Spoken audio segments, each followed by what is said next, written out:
আসসালামু আলাইকুম ওয়া রাহমাতুল্লাহ। সুপ্রিয় দর্শক মণ্ডলী, আমি আশা করি মহান রাব্বুল আলামিনের অশেষ রহমত এবং দয়ায় আপনারা ভালো আছেন। প্রিয় দর্শক মণ্ডলী, আমরা আজকের ভিডিওতে আলোচনা করব বান্দার যে আমলে আল্লাহ তাআলা সবচেয়ে বেশি খুশি হন। চলুন আমরা জেনে নিই কোন আমলটি করলে আল্লাহ তাআলা বান্দার উপর সবচেয়ে বেশি খুশি হন এবং বান্দার সকল গুনাহ মাফ করে দেন এবং বান্দার মনের সকল নেক আশা ও তামান্নাগুলো পূরণ করে দেন। কোন আমলটি করলেই আল্লাহ তাআলার সবচেয়ে প্রিয় বান্দা হতে পারবেন, আমরা আজকের এই ভিডিওতে জানবো ইনশাআল্লাহ, এবং সে আমলটি করার চেষ্টা করব। আমি অনুরোধ করব গুরুত্বপূর্ণ ভিডিওটি না টেনে শেষ পর্যন্ত মনোযোগ সহকারে দেখার জন্য। দুনিয়াতে যে যাকে যত বেশি স্মরণ করবে বা অনুসরণ করবে, সে তাকে তত বেশি ভালোবাসবে, এটাই স্বাভাবিক। আর তা যদি হয় আল্লাহর জন্য, তবে কেমন হবে? রাসূলুল্লাহ সাল্লাল্লাহু আলাইহি সাল্লাম হাদিসে পাকে মানুষের জন্য এই আমলটি সুস্পষ্টভাবে তুলে ধরেছেন, যে আমলে বান্দার প্রতি আল্লাহ তাআলা সবচেয়ে বেশি খুশি হন। সুবহানাল্লাহ।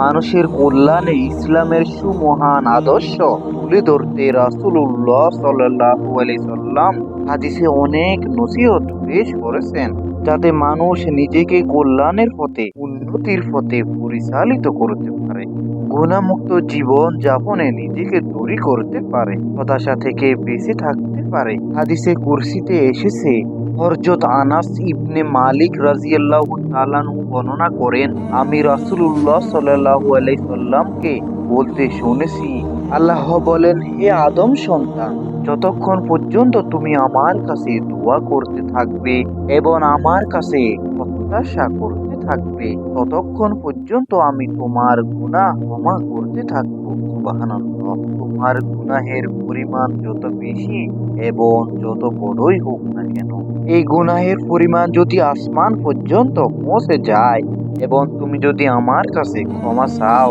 তবে আমি তোমাকে ক্ষমা করে দেব। সুবহানাল্লাহ।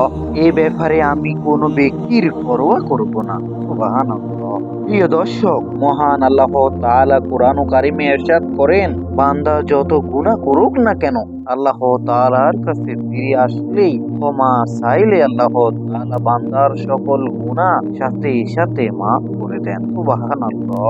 আল্লাহ তাআলা বলেন, হে আদম সন্তান, তুমি যদি আমার কাছে গোটা দুনিয়া সমান গুনাহ সহ উপস্থিত হও, তওবা করো, আর শুধু আমার সঙ্গে কাউকে শরীক না করো, তাহলে আমিও ঠিক গোটা দুনিয়া সমান ক্ষমা নিয়ে তোমার দিকে এগিয়ে আসবো। সুবহানাল্লাহ। হাদিসের আলোকে বোঝা যায়, বান্দার যে আমলে আল্লাহ তাআলা সবচেয়ে বেশি খুশি হন, তা হলো গুনাহের পরিমাণ যত বেশি হোক না কেন, তাওবা করে আল্লাহর দিকে ফিরে আসা। তবে মুমিন মুসলমানের কিসের ভয়? নিজেদের আল্লাহর প্রিয় বান্দায় পরিণত করতে মুসলিম উম্মার কিসের ভয়? সুতরাং আর দেরি নয়, আল্লাহর সবচেয়ে প্রিয় বান্দা হতে তারই কাছে খাঁটি তওবা ও ইস্তেগফার করা খুবই জরুরি। তওবা ইস্তেগফারের আমলে আল্লাহর আলিশান দরবারে ক্ষমা প্রার্থনাকারী হিসেবে লিখিত হবে বান্দার নাম, আল্লাহর প্রিয় বান্দায় পরিণত হবে মুমিন।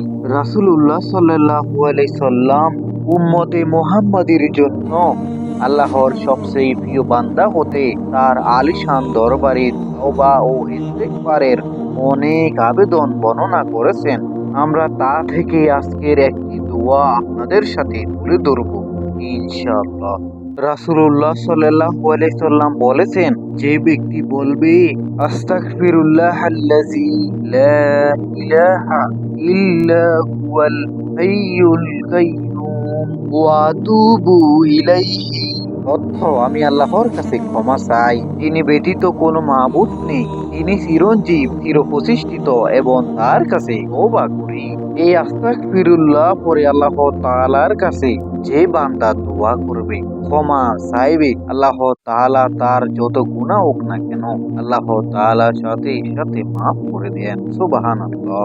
এমনকি যে যুদ্ধক্ষেত্রে তাকে পলায়ন করার মতো গুনাহ করলেও আল্লাহ তাআলা তাকে মাফ করে দেন। সুবহানাল্লাহ। যে ব্যক্তি পূর্ণ বিশ্বাসের সঙ্গে এই দোয়া দিনের শুরুতেই ফজরের পর সকাল বেলায় পাঠ করে এবং সন্ধ্যার আগে মারা যায় তবে সে জান্নাতি। সুবহানাল্লাহ। আর যে ব্যক্তি পরিপূর্ণ বিশ্বাসের সঙ্গে রাতের শুরুতে মাগরিবের সময় সন্ধ্যাবেলায় এই দোয়া পাঠ করে এবং সকালের আগে মারা যায় তাহলে সেও জান্নাতি। সুবহানাল্লাহ।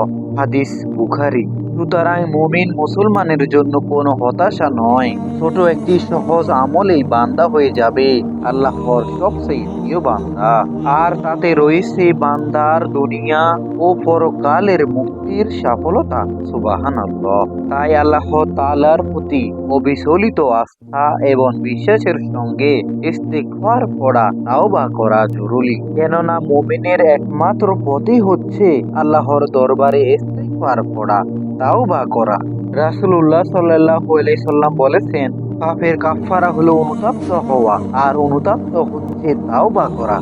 হাদিস মুসনাদে আহমদ ও ইবনে মাজাহ। প্রিয় দর্শক মণ্ডলী, ভিডিওটি এ পর্যন্ত।